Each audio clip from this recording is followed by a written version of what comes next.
Man, what a weird, dramatic, and really entertaining game too. Lakers and Suns tonight, and that means we got LeBron and Dillon Brooks. Always something to watch and definitely some theatrics to come with it, which was definitely the case again tonight.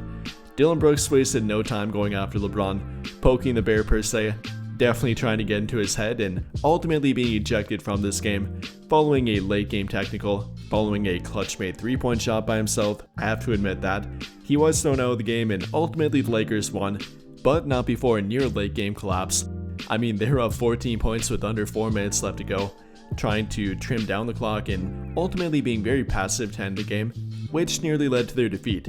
Phoenix trimming down the lead and going up 1 point with under 15 seconds left to go, following Marcus Smart trying to make a layup at the rim, with them being up 2 points and then getting blocked.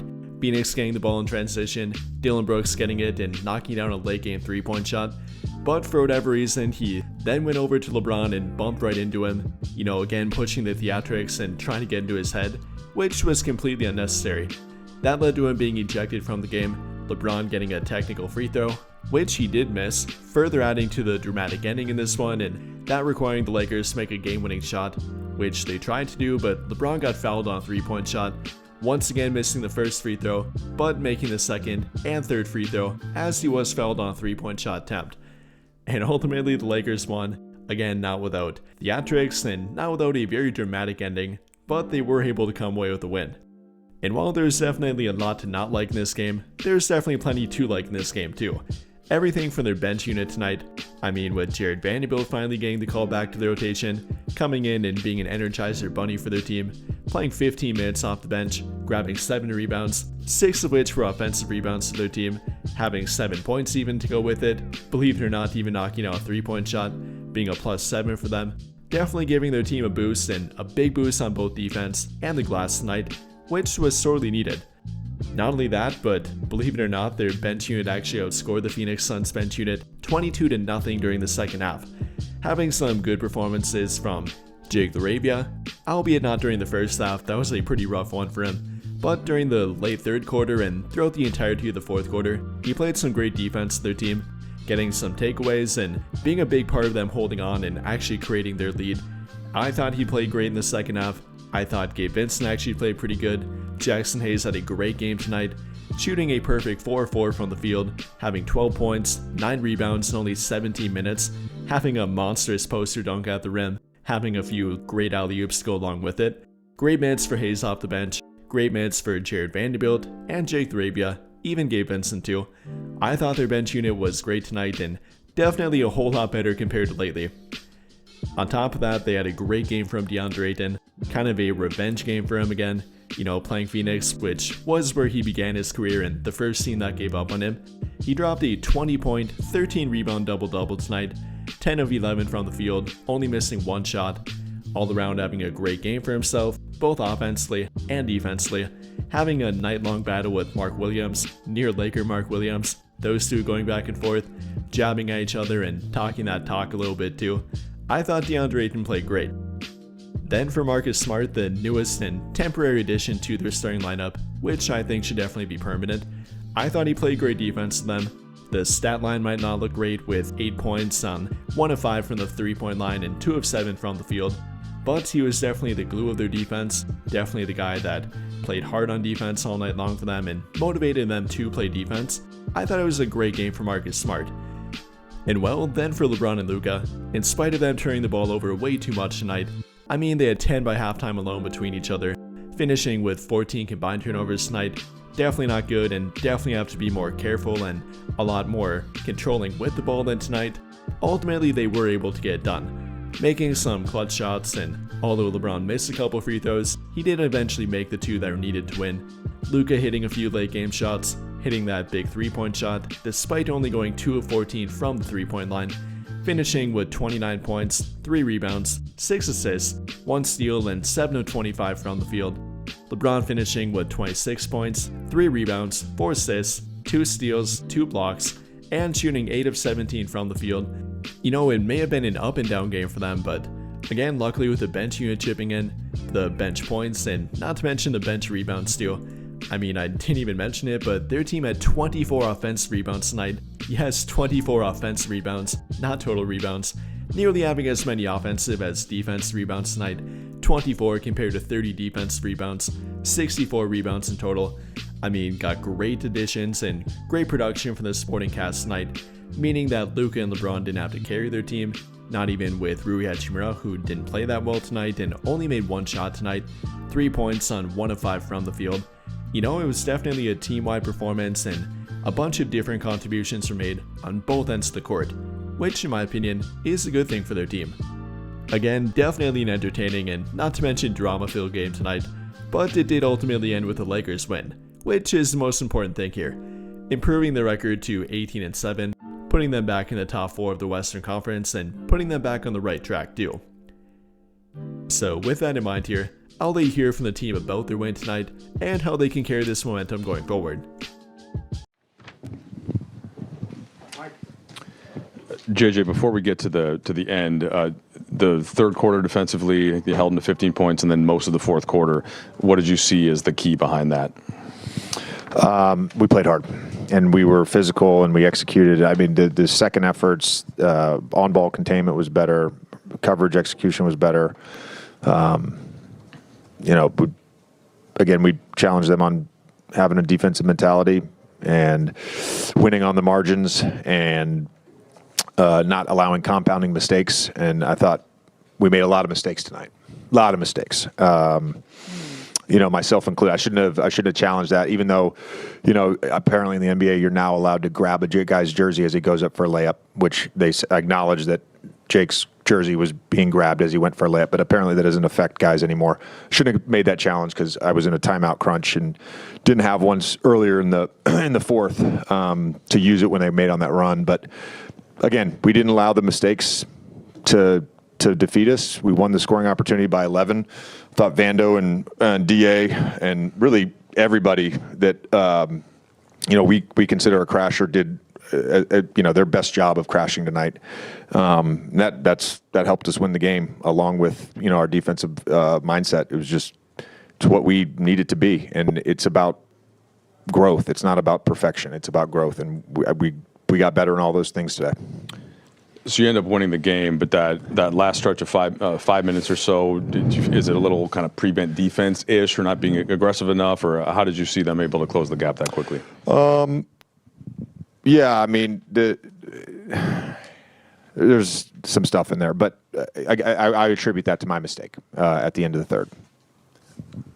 When LeBron and Dillon Brooks have their back and forth the way they often do, and certainly did tonight, how does that affect the team? And do you think late in the game when Brooks went chest to chest with LeBron, do you think LeBron showed some awareness in order to kind of, for lack of a better term, sell that in order that I didn't even see the play, so I don't know.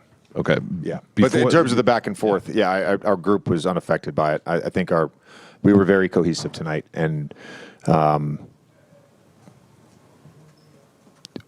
one of the biggest factors to the game was the bench play, particularly in the second half. Those guys helped get us the lead. They helped extend the lead.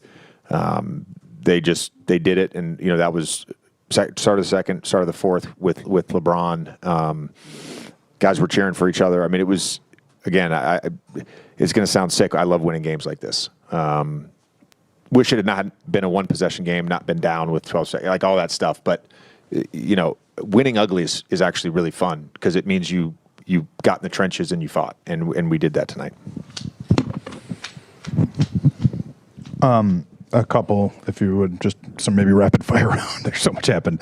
Why did LeBron shoot that technical after that? Whose decision is that after the Brooks attack? So guys were out on the court. We had kind of left. Luka and I talked. I thought Luka was going to shoot it. I walked back. LeBron was at the free throw line. He shot it. I don't know what the dialogue on the court was. And, we did this, at some point last year, early in the season, we kind of designate, here's who's going to shoot the technicals. And, every team is different. Sometimes it's the superstar. Sometimes it's the best free throw shooter. Sometimes it's a guy who maybe needs to see the ball go in the basket. Like, it's all situational.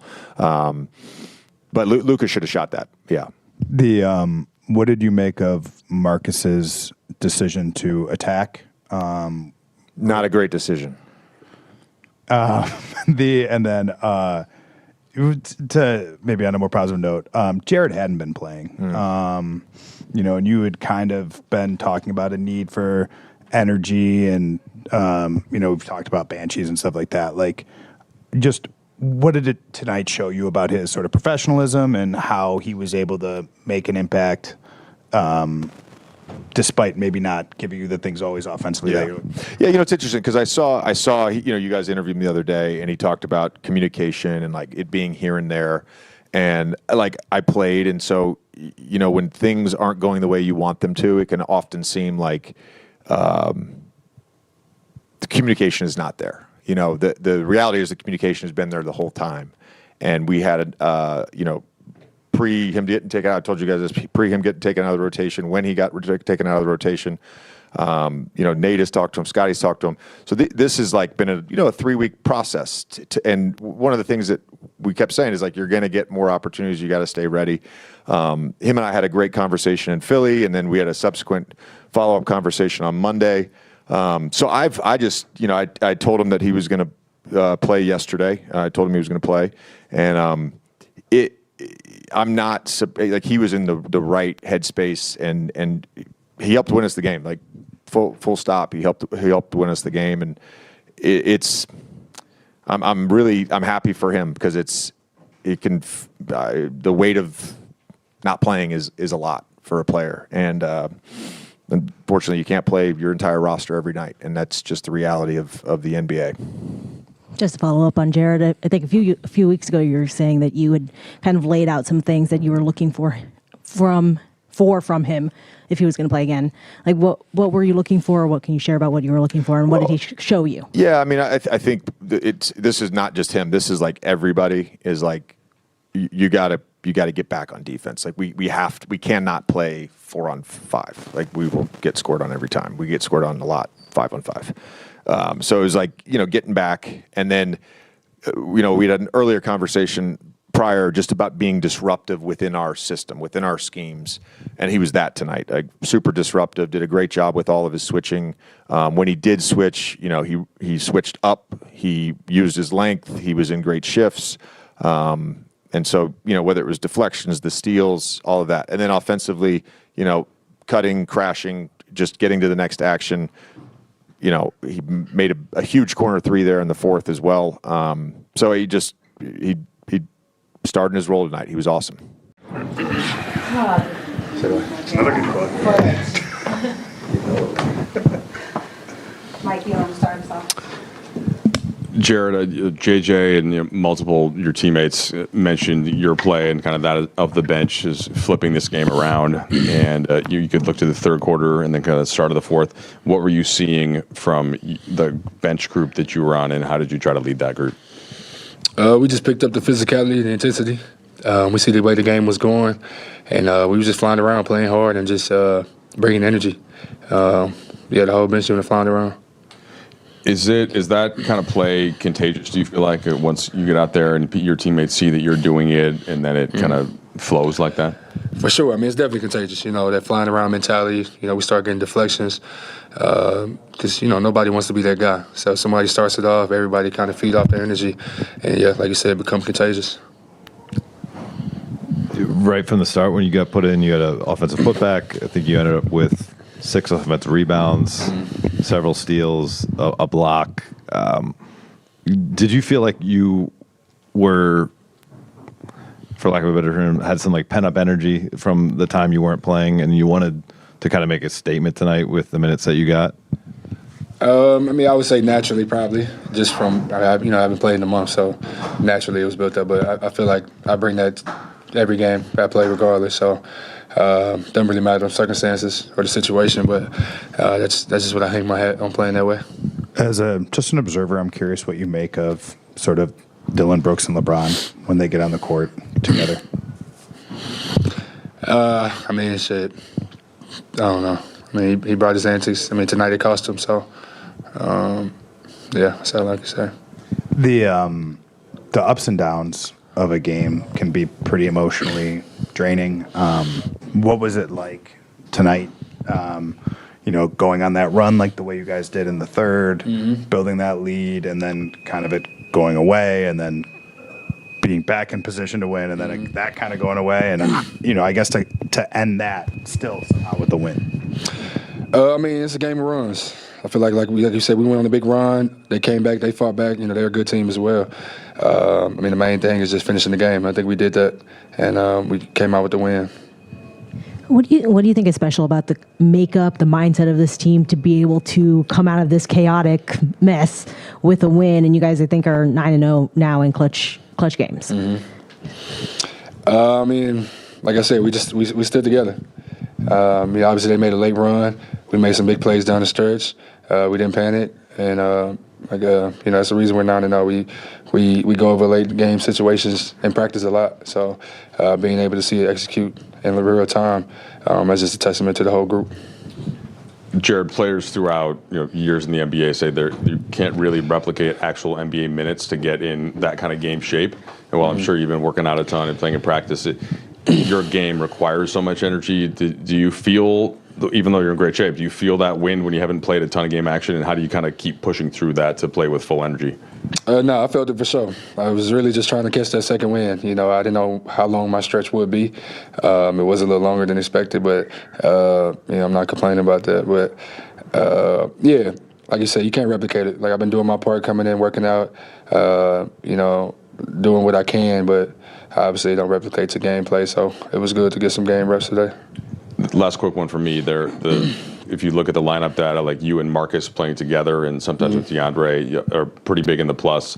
Do you think just having multiple defensive players, you can play off each other inside out and just sort of help the team that way? For sure. I mean, having multiple defensive-minded players that could fly around, guard multiple positions, and just bring size. I think with that group, we had size, we had energy, we had physicality, and that was ultimately what helped spark that run, just out muscling them and especially on offensive rebounds, offensive board.